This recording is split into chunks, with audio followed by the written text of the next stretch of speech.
Nasabat ng 2nd Provincial Mobile Force Company Lanao del Norte ang umaabot sa tinatayang 4.5 million pesos na halaga ng illegal mineral ore sa magkakahiwalay na checkpoint operations sa Purok 1, Botadon, Kapatagan ng naturang probinsya noong Mayo 24 taong kasalukuyan. Sa unang operasyon, bandang alas 8 ng umaga, pinara ng mga tauhan ng otoridad ang isang kulay orange at silver Mitsubishi Fuso wing van dahil sa hindi pagsusuot ng seatbelt ng driver. Sa inspeksyon, nadiskubre ang 546 na sako ng hinihilalang mineral ore na nagkakahalaga na mahigit 1.7 million pesos.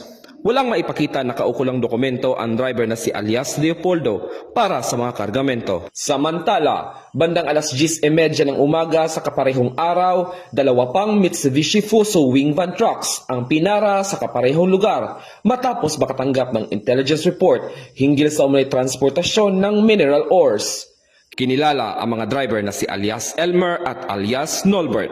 Sa isinagawang inspeksyon, nakumpiska mula sa dalawang truck ang kargadang 1,110 sacks ng hinihinalang mineral ores na may tinatayang halaga na mahigit 3.6 million pesos.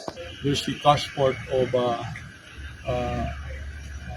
ore minerals that is considered as illegal since during the check they have no pertinent documents like the permit to transport of such ore minerals. It's about 3 truck load of ore minerals will be subjected for referral to prosecution office or appropriate criminal charges, and that accomplishment are all intel driven. So you can say that our intel community is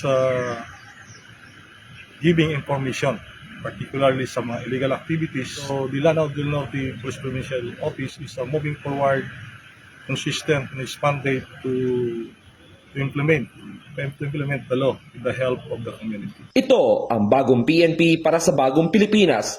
Serbisyo mabilis, tapat at nararamdaman. Mula dito sa Lanao del Norte Police Provincial Office, ako yung PNN Correspondent, Patrolman Kim Luna, alagad na batas, tagataguyod ng Balitang Pulis.